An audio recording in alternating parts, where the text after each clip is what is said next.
আজকের ভিডিওতে তোমাদের জানাবো একজন মহিলা সাহিত্যিকের কথা। এই সাহিত্যিকের লেখা প্রথম নভেল কিন্তু সাইফাই, হরর, গথিক জনরার মধ্যে তোলপাড় তুলে দিয়েছিল। তিনি প্রথম এমন একটা বিষয় নিয়ে লিখেছিলেন, এমন একটা বিষয় যেটা তার আগে কেউ ভাবতেও পারেনি। আশ্চর্য হওয়ার পালা কিন্তু এখানেই শেষ নয়। যে লেখাটা তিনি লেখেন, সেই লেখার আইডিয়া তার মাথায় আসে তারই একটা দুঃস্বপ্ন থেকে, একটা নাইটমেয়ার, যেটা তাকে অনুপ্রাণিত করে এই লেখাটা লিখতে। তিনি কে আর বইটা কি, সেটা কিন্তু আমরা পরে কথা বলবো। পাশ্চাত্যের হ্যালোইন হোক কিংবা আমাদের ভূত চতুর্দশী, এই শীত পড়বে পড়বে সময়টায় ভৌতিক গল্প পড়ার প্রতি কিন্তু পাঠকদের একটা আলাদাই ফ্যাসিনেশন থাকে।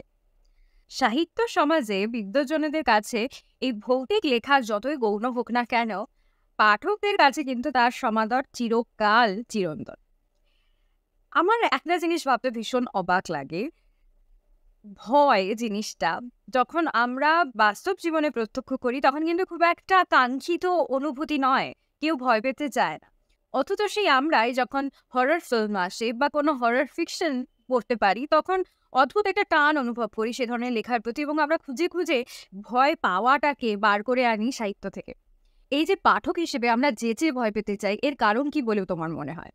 আমার কাছে একটা থিওরি আছে, যদিও সেই থিওরিটা সম্পূর্ণ আমার মৌলিক থিওরি নয়। আমার অত্যন্ত প্রিয় লেখক নীল গেমেনের লেখাতেও এই ধরনেরই একটা কনসেপ্ট পাওয়া যায়, এবং বিভিন্ন লেখক যারা হরর লেখেন তাদের থেকেও এরকমই ধরনের একটা যুক্তি পাওয়া যায় যে ভৌতিক গল্পের প্রতি পাঠকদের এত টান কেন।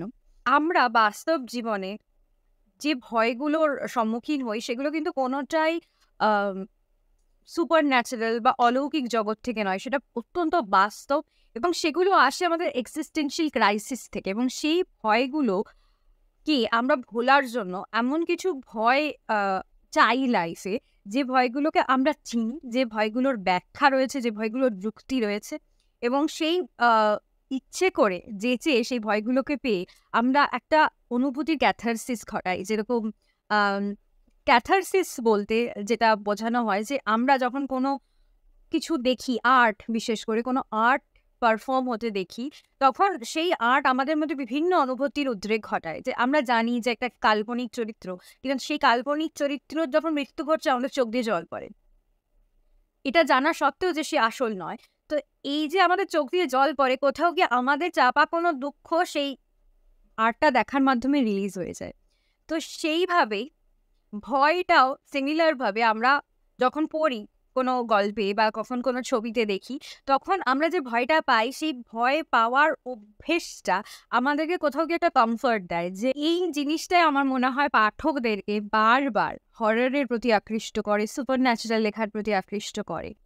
এডগার অ্যালান পো বা এইচপি লাভক্রাফট বা মডার্ন লিটারেচারের শার্লি জ্যাকসনের মতো লেখক লেখিকারা যখন বিশ্বে সমাদৃত হচ্ছেন তাদের হরর লেখার জন্য, সেখানে আমাদের বাংলা সাহিত্যও কিন্তু পিছিয়ে নেই।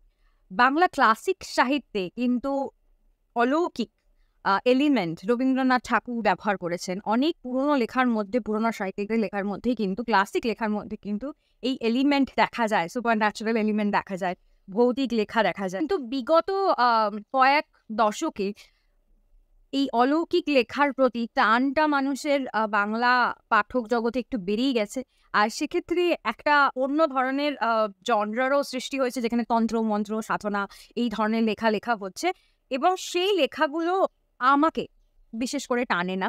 তার পিছনে কয়েকটা কারণ আছে। এক হচ্ছে সাবস্টেন্স অনুযায়ী সেই লেখাগুলোর মধ্যে গভীরতা আমি খুঁজে পাই না। কারণ হরর সাইকোলজিক্যাল যত হয়, মানে আমাদের যে জিনিসটা দেখিয়ে না দেওয়া হয়, যে জিনিসটা অনুভব করানো হয়, সেই জিনিসটা আমাদের মনের ওপর বেশি প্রভাব ফেলে।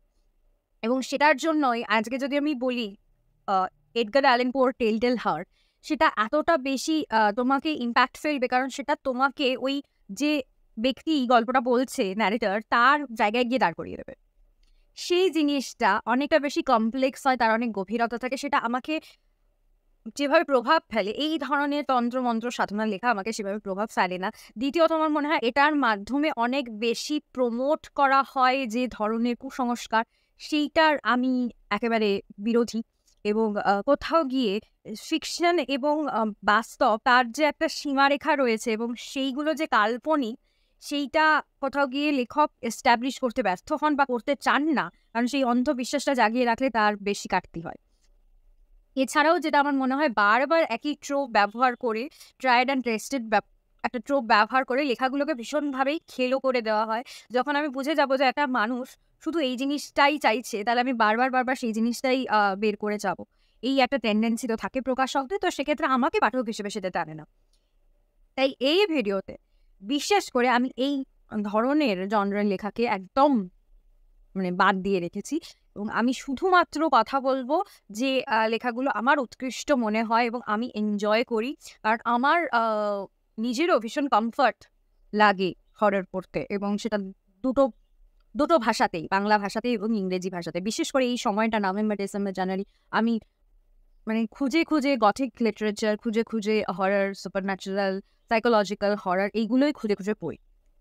তো আমার কিছু প্রিয় বই হরর জনরারই, ভৌতিক লেখা এবং অলৌকিক লেখা, সেগুলো নিয়েই আজকে আমি তোমাদের সঙ্গে কথা বলবো। তাহলে চলো, অনেক বকবক করে, অনেক জ্ঞান ঠ্যান দিয়ে আমি তোমাদের যদি এখনো অবধি বোর না করে থাকি, তাহলে প্লিজ আমার চ্যানেলটা সাবস্ক্রাইব করো আর ভিডিওটা এন্ড অব্দি দেখো। ভিডিওটা শুরু করা যাক কিশোর সাহিত্য দিয়ে। আমার প্রথম রেকমেন্ডেশন হলো অশরীরীর আসর। এটা লীলা মজুমদারের সম্পাদিত একটা ছোট্ট ভৌতিক গল্পের সংকলন, নিউ স্ক্রিপ্ট থেকে বেরিয়েছে। মূলত সন্দেশ পত্রিকায় যে ভৌতিক গল্পগুলো দেখা যায় তার থেকে কিছু বেছে বেছে নেওয়া সেরা গল্পের একটা সংকলন এটা। আমার খুব খুব প্রিয় এই সংকলনটা। আর এটাতে যে ভূমিকাটা রয়েছে লীলা মজুমদারের লেখা, সেইটা আমার ভীষণ প্রিয় একটা ভূমিকা। আমি সবাইকে রিকোয়েস্ট করবো যে বইটা কিন্তু তুমি সংগ্রহে রাখতে পারো। বইটার প্রচ্ছদ করেছেন সত্যজিৎ রায়, একটা খুব সুন্দর স্টাইল রয়েছে প্রচ্ছদটার। নেক্সট যে কিশোর সাহিত্যটার কথা বলবো সেটা হচ্ছে সত্যজিৎ রায়ের তারিণী খুড়োর কীর্তিকলাপ। ফেলুদা আর প্রফেসর শঙ্কুর কাহিনীগুলোর জনপ্রিয়তার কাছে তারিণী খুড়ো কিন্তু অনেকটাই আন্ডাররেটেড হয়ে রয়ে গেছেন, এবং তার ছোটদের বসিয়ে জমিয়ে একটা ভৌতিক গল্প বলার যে একটা অ্যাম্বিয়েন্স তৈরি করতেন সত্যজিৎ রায়, সেটা আমার ভীষণ প্রিয়। পার্সোনালি আমার তো খুব ভালো লাগে তারিণী খুড়োর লেখাগুলো। এরপরে রয়েছে শরদিন্দু বন্দ্যোপাধ্যায়ের অলৌকিক সমগ্র। এটা আনন্দ পাবলিশার্স থেকে বেরিয়েছে। শরদিন্দু বন্দ্যোপাধ্যায়ের যে কোনো লেখার মধ্যে ওয়ার্ল্ড বিল্ডিং করার একটা অপূর্ব ক্ষমতা ছিল। কারণ তিনি শুধুমাত্র যে জনরাই লিখছেন, যখন তিনি ব্যোমকেশ লিখছেন তিনি রহস্য লিখছেন, বা যখন তিনি বরদা লিখছেন তখন তিনি অলৌকিক লিখছেন, এরকম কিন্তু বিষয়টা কে ছাপিয়ে যেত। তিনি সামাজিকভাবে গল্পটাকে খুব সুন্দরভাবে যখন উপস্থাপন করতেন, সামাজিক দিক থেকে সেই সময়কালটাকে কিন্তু তিনি তুলে ধরতেন। যেরকম বরদার লেখার মধ্যে যে ভয়াবহ একটা ভূমিকম্পের কথা রয়েছে বরদার যে শেষ কাহিনীতে, সেখান থেকে আমরা দেখতে পাই যে একটা বাস্তব ঘটনাকে তিনি প্রেজেন্ট করছেন, একটা প্রাকৃতিক বিপর্যয়কে, সেখানে তার মধ্যে তিনি সুপার ন্যাচারাল এলিমেন্টসকে অ্যাড করছেন। এই যে বিষয়টা তার লেখাকে কিন্তু একটা ক্লাসিকের পর্যায়ে নিয়ে চলে যায়। এই ব্যাপারটাই হয়তো আমি ক্রেভ করি মডার্ন লিটারেচারের থেকে সবসময়, যেটা আমি পাই না, যে সেই গল্পটা যে সময়কালে লেখা, সেই সময়কালটাকে খুব সুন্দরভাবে তুলে ধরে, সে যে জনরারই লেখা হোক না কেন। এরপরে আমি আমার একটা খুব প্রিয় সিরিজ রেকমেন্ড করতে চাই তোমাদের, যেটা কোনো স্ট্যান্ডালোন লেখা নয়, অনেকগুলো উপন্যাস রয়েছে এই সিরিজে। সেটা হচ্ছে শীর্ষেন্দু মুখোপাধ্যায়ের অদ্ভুতুরে সিরিজ। এটা শুধু ভৌতিক গল্প নয়, এটা খুবই একটা হুইমজিক্যাল জগৎ। শীর্ষেন্দু মুখোপাধ্যায়ের ভূতেরা কিন্তু ভয় দেখানো ভয়ঙ্কর ভূত নয়, তারা ভীষণ মজাদার। আর শীর্ষেন্দু মুখোপাধ্যায় শুধু ভৌতিক লেখাই রাখেননি, অদ্ভুতুরে সিরিজটা খুব মজার একটা সিরিজ, যেখানে সব ধরনেরই জনরার একটা সুন্দর সংমিশ্রণ ঘটে। সেখানে ভূত রয়েছে, সেখানে ডাকাত রয়েছে, সেখানে চোর রয়েছে, সেখানে রাজা রয়েছে, সেখানে অনেক অনেক অদ্ভুত অদ্ভুত চরিত্র রয়েছে, এবং সবাইকে মিলিয়ে মিশিয়ে একটা সুন্দর জগৎ তিনি প্রেজেন্ট করেন আমাদের কাছে, যে জগতে আমরা কিন্তু হারিয়ে যাই। সে পাঠক কিশোর হোক কিংবা প্রাপ্তবয়স্ক, সকলেই আমার মনে হয় অদ্ভুতুরে সিরিজের ফ্যান, যারা বাংলা পড়তে ভালোবাসে, বাংলা পড়ে বড় হয়েছে। এর মধ্যেও আমার ৩-৪টে লেখা খুব প্রিয়, আমি স্পেশালি মেনশন করতে চাই। সেটা হচ্ছে মনোজদের অদ্ভুত বাড়ি, ২ হচ্ছে গোসাই বাগানের ভূত, ৩ হচ্ছে পটাশপুরের জঙ্গলে, আর ভোলু যখন রাজা হলো এইটা, আর ছায়াময়। এই কটা লেখা আমার এখনো মনে পড়ছে। আমার প্রত্যেকটা লেখাই ভীষণ প্রিয়। বাট এই কটা লেখা আমি রিড করতে চাই বা আমার খুব ভালো লাগে এই কটা লেখার মধ্যে যে প্লটগুলো আলোচনা করা হয়েছে। আর খুব সুন্দরভাবে বিভিন্ন চরিত্রকে বিভিন্ন দিক থেকে তিনি নিয়ে এসে একটা জায়গায় এসে সেই গিঁটটা খোলেন প্লটের। এই ব্যাপারটা কিন্তু একটা আর্ট। যেটা তখন মানে সেই যে এক্সপেরিয়েন্সটা, সেই যে আনন্দটা, এটা বাচ্চাবেলা থেকে এখন অবধি আমার কিন্তু একদম মানে একই রয়েছে। আর তার এই জনরা লিখতে পারার যে ক্ষমতাটা, সেটা আমি কারোর মধ্যে দেখিনি। তো এনি টাইম এটা আমার মনে হয় বেস্ট একটা রেকমেন্ডেশন এই সময় পড়ার জন্য। যারা একটু সাইকোলজিক্যাল হররের ফ্যান, সাইকোলজিক্যাল এলিমেন্টের সাথে সুপারন্যাচুরাল এলিমেন্টের খুব সুন্দর মেলবন্ধন রয়েছে আমার নেক্সট রেকমেন্ডেশনটায়। আমি কথা বলছি হুমায়ুন আহমেদের মিসির আলী সমগ্রের। মিসির আলী একজন নিজে সাইকিয়াট্রিস্ট এবং তিনি বিভিন্ন রকমের তার কেসের সঙ্গে জড়িত হয়ে পড়েন, যেখানে সুপারন্যাচুরাল এলিমেন্ট থাকে, যে তার যে পেশেন্টস তাদের মানসিক সমস্যার সমাধান করার জন্য মিস্ট্রিতে জড়িয়ে পড়েন মিসির আলী। এই মিসির আলীর জগৎটা ডার্ক এবং কনফিউজিং, মিস্টিক্যাল, কোথাও বিজ্ঞান, কোথাও সুপারন্যাচুরাল, এই দুটোকে খুব সুন্দরভাবে ব্যালেন্স করা। পাঠক হিসেবে আমাদের ডিসাইড করতে হবে যে আমরা কোন জিনিসটাতে বিশ্বাস করব, বিজ্ঞানের ব্যাখ্যাতে না যা ব্যাখ্যা করা যায় না তাতে। এবং মিসির আলীর নিজস্ব ব্যক্তিগত জীবন নিয়েও অনেক কিছু লেখা রয়েছে, এটার মধ্যে মধ্যে আমরা জানতে পারবো। তো সেক্ষেত্রে এই ধরনের জনরা কিন্তু একটা এমন জনরা যেটা লেখক কোনো কিছুর দিকে ডিরেক্ট ইঙ্গিত করেন না, মানে আমাকে পাঠক হিসেবে ডিসাইড করতে হবে যে আমি বিশ্বাস করছি কি করছি না। বাংলা সাহিত্যে হরর জনরার আর এক ভীষণ ভীষণ পাওয়ারফুল লেখক হলেন মানবেন্দ্র পাল। এবং মানবেন্দ্র পালকে লাভক্রাফটের সঙ্গেও বাংলা সাহিত্যে তুলনা করা হয়েছে, কারণ মানবেন্দ্র পাল কিন্তু এই সাইকোলজিক্যাল হররটা তৈরি করতে পারতেন, এই অ্যান্টিসিপেশনটা কি হয়, কি হতে চলেছে, সেইটা তার লেখার মধ্যে দিয়ে ছবির মতো তিনি পাঠকদের মধ্যে একটা জাম্প স্কেয়ার তৈরি করতে পারতেন। তো সেই লেখাগুলো আমার মনে হয় অনেক বেশি উৎকৃষ্ট মানের। তাই আমি রেকমেন্ড করব অলৌকিক অমনিবাস, দেব সাহিত্য কুটির থেকে বেরিয়েছে এই সংকলনটা, মানবেন্দ্র পালের লেখা। মানবেন্দ্র পাল আনপ্যারালেল একজন লেখক যখন অলৌকিক লেখা নিয়ে কথা ওঠে। আমার ছোটবেলাতে একটা ধারাবাহিক খুব ইন্টারেস্টিং লেগেছিল শুকতারাতে। সেই ধারাবাহিকটা ছিল মূলত পিশাচ নিয়ে, এবং তার নাম ছিল আমি পিশাচ, অনিশ দেবের। আমি পিশাচ আলাদা করে পাওয়া যায় না, পিশাচ সমগ্র অনিশ দেবের বেরোয় পত্রভারতী থেকে। সেখানে আমি পিশাচ তুমি পিশাচ এই দুটো লেখা পাওয়া যাবে। এই দুটো লেখা আমার খুব খুব ইন্ট্রিগিং লেগেছিল, যেভাবে অনিশ দেব ক্যারেক্টারকে এস্টাবলিশ করেছিলেন। একটা খুব গা ছমছমে একটা ব্যাপার ছিল সবকিছুর মধ্যে, যেভাবে ফার্স্ট পার্সন ন্যারেটিভে লেখা ছিল লেখাটা, যতদূর আমার মনে পড়ে। লেখাটার টাইটেলও ফার্স্ট পার্সনেই, আমি পিশাচ। তো সেখানে একটা চরিত্রকে ভেতর থেকে আমরা দেখতে পাচ্ছি, তার নিজের লেখনীতে আমরা তাকে চিনতে পারছি, এবং সেটার মধ্যে একটা অদ্ভুত ইন্টিমেসি তৈরি হয় পাঠকের সঙ্গে চরিত্রটার। আর সেখানে তার প্রতি ভয়টা কিন্তু থাকে, আবার তার কাছাকাছি যাওয়াটাকে নিয়ে একটা ইন্টারেস্ট ও গ্রো করে আমাদের। তো এই ব্যাপারটা খুব সুন্দরভাবে অনিশ দেব করেছিলেন। এই সমগ্র বাকি লেখা কেমন আমি জানি না, রিভিউ আমি যতদূর শুনেছি খুব একটা আশাপ্রদ নয়। কিন্তু এই দুটো লেখা আমার ভালো লেগেছিল, কিন্তু আমি কিন্তু তখন খুব ছোট ছিলাম, আমি জানি না এখন আমার পড়লে কিরকম লাগবে। আমি একটা কন্টেম্পোরারি লেখা রেকমেন্ড করতে চাই, সেটা হচ্ছে আঁধার আখ্যান।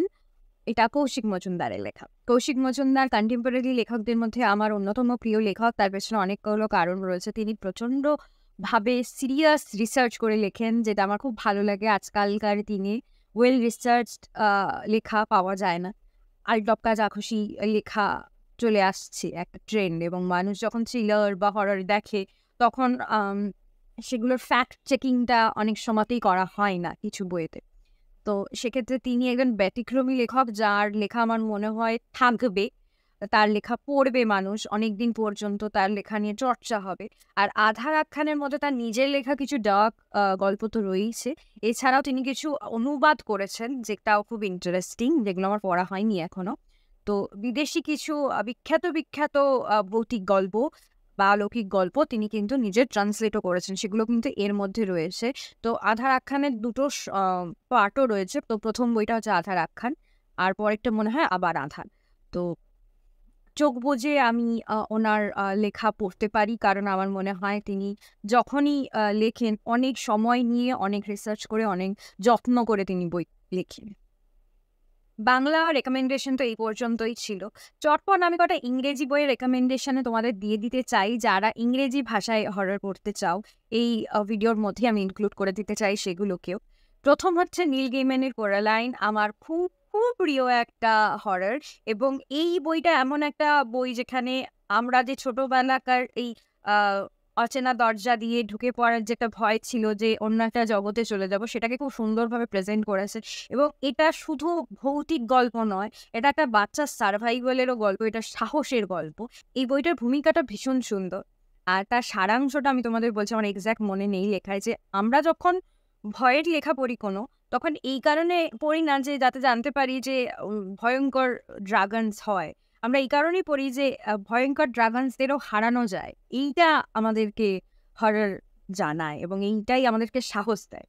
তো খুব সুন্দর একটা বিগিনিং। আর ক্রিস রেডলের খুব সুন্দর সুন্দর আঁকা রয়েছে এটার মধ্যে, ইলাস্ট্রেশনগুলো আমার খুব প্রিয়। এবং যদিও এটা ছোটদের জন্য লেখা, কিন্তু বড় হয়েও পড়তে আমার বেশ গা ছমছম করছিল এবং আমার রীতিমতো একটা টেনশন হচ্ছিল চরিত্রটা। দ্বিতীয় আমি যে রেকমেন্ডেশনটা দেবো সেটা হচ্ছে শার্লি জ্যাকসনের we have always lived in the castle. খুব অন্য ধরনের একটা লেখা। যারা আনরিলায়েবল ন্যারেটর পছন্দ করে এবং যারা একটু গা ছমছমে লেখা পছন্দ করে, মানে খুব যে জাম্প স্কেয়ার থাকবে, ভয়ঙ্কর দেখতে ভূত থাকবে, এরকম লেখা পছন্দ করে না, একটু স্লো পেস, মিস্টিরিয়াস এরকম লেখা পছন্দ করে, তাদের খুব ভালো লাগবে। কারণ শার্লি জ্যাকসন খুব অন্যভাবে লিখতেন লেখাগুলো। তার মধ্যে একটা আনক্যানি কি হয় ভাব তো রয়েছে, কিন্তু সেটার মধ্যে ওই খুব ফাস্ট পেসড হরর এলিমেন্ট পাবে না। নেক্সট আমি বলবো এডগার অ্যালেন পোয়ের শর্ট স্টোরি কালেকশন যদি পাও, super natural stories. Edgar Allan Poe আবারও এমন ধরনের হরর লিখতেন, তার মধ্যে কিন্তু ভৌতিক, অলৌকিক, ডার্ক ম্যাজিক, সাইকোলজিক্যাল সব কিছু মিলেমিশে থাকবে। তিনি একজন ক্লাসিক হরর আর সুপার ন্যাচারাল রাইটার। তার লেখার মধ্যে যে ওয়ার্ল্ড বিল্ডিং আছে সেইটা তোমাকে কিন্তু পুরোপুরিভাবে ম্যাসমারাইজ করে দেবে, পুরোপুরিভাবে তোমাকে মুগ্ধ করে রাখবে। মাত্র 15 বছর বয়সে দেখা একটা দুঃস্বপ্ন ইন্সপায়ার করে মেরি শেলিকে ফ্র্যাঙ্কেনস্টাইন। বাকিটা তো কারোর অজানা নয়। ফ্র্যাঙ্কেনস্টাইন এখনও এমন একটা আলোচ্য বই যে বিভিন্নভাবে বিভিন্ন নতুন নতুন থিওরি এবং ফ্র্যাঙ্কেনস্টাইনকে বিভিন্নভাবে লোকে অ্যাডাপ্ট করার চেষ্টা করে। কারণ এই লেখাটার মধ্যে আমরা প্রথম এমন একটা জিনিস পাই যেটা আগে কখনো কেউ সাহিত্যে করেনি। সেটা হচ্ছে যে আমরা যে মনস্টার ক্রিয়েট করেছি, যাকে আমরা ভয় পাই, তার পার্সপেক্টিভ থেকে একটা লেখাকে পড়া এবং তার চোখ দিয়ে তার সৃষ্টিকর্তাকে ভিলেন হিসেবে দেখা, এটা কখনো ঘটেনি। হরর লেখার মধ্যে একটা আদ্যপান্ত ভয়ের কাহিনী, তার মধ্যেও এমন মানবিকতা, এমন ইমোশন মেরি শেলি এনেছেন যে আমার পাঠক হিসেবে পড়তে পড়তে মনস্টারের জন্য চোখে জল এসেছে। এই ব্যাপারটা করতে পারা সহজ নয় এবং মানুষকে তার আগে থেকে রাখা নোশন যে মনস্টার মাত্রই ভয়ঙ্কর হয়, সেইখান থেকে বের করে এনে তার পার্সপেক্টিভ দেখানো, এটা খুব কঠিন একটা কাজ। আর এত কম বয়সে তিনি এটা করেছেন, এটা ভাবতে সত্যি অবাক লাগে, তাই না? আর এই প্রসঙ্গ দিয়ে আমি ফিরে আসতে চাই ক্যাথারসিসের প্রসঙ্গটায়, যেখানে আমাদের দুঃস্বপ্ন, যেটা আমাদের ভয় দেখিয়েছে, ঘুম থেকে আমাদের তুলে নিয়ে এসছে এবং আমরা কিছুক্ষণের জন্য একদম বুঝতে পারছি না যে আমরা দেখলাম তা বাস্তব নাকি তার স্বপ্ন, এবং তা যদি স্বপ্ন হয় এত ভয়ঙ্কর কি করে। এই পুরো বিষয়টাকে শুধু সেখানেই আটকে না রেখে তাকে সাহিত্যে জায়গা করে দিয়ে এই লেখিকা কি করলেন, একটা আমাদের এমন উপহার দিলেন যেটা যুগের পর যুগ ধরে মানুষ কিন্তু পড়ে চলেছে। এবং তারাও তাদের দুঃস্বপ্নকে ওভারকাম করতে হয়তো কোথাও গিয়ে এই বইটারই শরণাপন্ন হচ্ছে, এবং এটা খুবই ইন্সপায়ারিং একটা কাহিনী। ভয় ইমোশন হিসেবে যতটাই আনকমফোর্টেবল হোক না কেন, সেটা আমাদের ব্যক্তিত্ব সম্বন্ধে অনেক কিছু রিভিল করে এবং আমাদেরকে অনেকভাবে অনেক জিনিস সম্বন্ধে আগে থেকে সচেতন করে। ভয় আছে বলেই কিন্তু আমরা যখন তখন বিপদে ঝাঁপিয়ে পড়ি না। ঠিক মাত্রার ভয় আমাদের বেঁচে থাকতে কিন্তু সাহায্য করে। ভয় আছে বলে আমরা কিন্তু কার্নিশের ওপর এক পায়ে হেঁটে বেড়াই না, বা বাঘের খাঁচায় ঝাঁপ দিই না, বা যে কোনো রকমের অদ্ভুতুরে কাজকর্ম করি না যেখান থেকে আমাদের বিপদ হতে পারে। তো সঠিক মাত্রার ভয়টাও কিন্তু জীবনে দরকার। এই উপন্যাসটা কিন্তু পায়োনিয়ার হয়ে যায় কল্পবিজ্ঞান এবং অলৌকিক সাহিত্যে। এই বইটা হয়তো আমাদের এটাও শেখায় যে দানব আমরাই তৈরি করি, এবং দানব শুধু বাইরে নয়, দানব প্রতিটা মানুষের ভেতরে থাকে। আজকের মতো এই পর্যন্তই। আশা করছি তোমাদের এই ভিডিওটা ভালো লেগেছে, হেল্পফুল হয়েছে। আর যারা এই ধরনের ভৌতিক লেখা পড়তে পছন্দ করো, প্লিজ আমাকে জানাও যে তোমাদের কেমন লাগলো ভিডিওটা। আর তোমাদের বন্ধুদের সাথেও শেয়ার করো। অনেক মজার মজার বই পড়ো, আমাকেও রেকমেন্ড করো তোমাদের প্রিয় বই। আর সুস্থ থাকো। টাটা।